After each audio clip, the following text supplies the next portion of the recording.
तारीख थी 28 फरवरी, जब अमेरिकी और इजरायली हमलों ने पूरी दुनिया को हिलाकर रख दिया था। ईरान के सबसे शक्तिशाली इंसान, सुप्रीम लीडर अयतुल्ला अली खामेनी की मौत की खबर ने मध्य पूर्व की राजनीति को हमेशा के लिए बदल दिया। लेकिन उस दिन के बाद से एक सवाल हर किसी के जहन में था, खामेनी का अंतिम संस्कार कब होगा? आखिर क्यों ईरान ने अपने सबसे बड़े नेता के जनाजे को महीनों तक टाल दिया?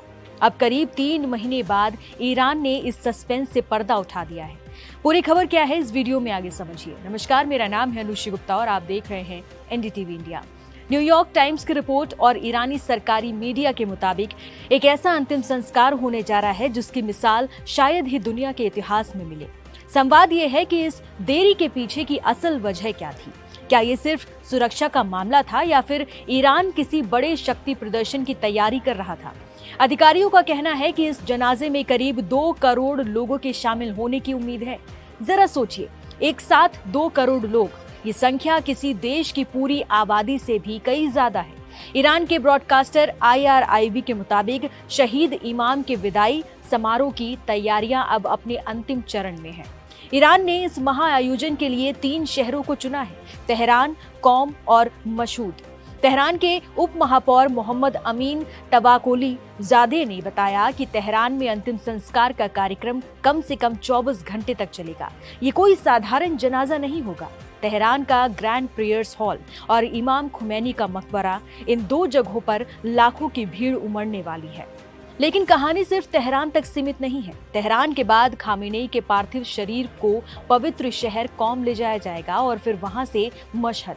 बता दें कि मशहद ही वो जगह है जहां खामेनी को उनकी आखिरी मंजिल मिलेगी। उन्हें इमाम रजा की पवित्र दरगाह में सुपुर्दे खाक किया जाएगा।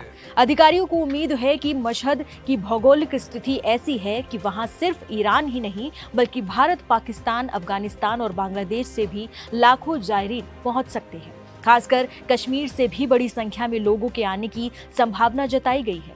अब सवाल ये उठता है कि आखिर इतना वक्त क्यों लगा? इस्लामी परंपरा के मुताबिक तो मौत के तुरंत बाद दफनाने की रवायत है, तो फिर खामेनी के मामले में ये अपवाद क्यों?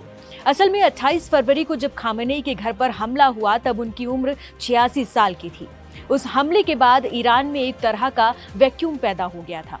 सुरक्षा एजेंसियां डरी हुई थी कि इतने बड़े हुजूम के बीच दोबारा कोई बड़ा हमला ना हो जाए। व्यवस्था करना एक बहुत बड़ी चुनौती थी। 2026 की शुरुआत में जो तनाव इतना बढ़ा, उसने ईरान को मजबूर किया कि वो अपने सबसे बड़े नेता की विदाई की पूरी सावधानी और भव्यता के साथ प्लान करे। खामेनी के 3 दशक से ज्यादा लंबे कार्यकाल के खत्म होने के साथ ही अब उनके बेटे अयतुल्ला मुस्तफा खामेनी की उत्तराधिकारी चुन लिया गया।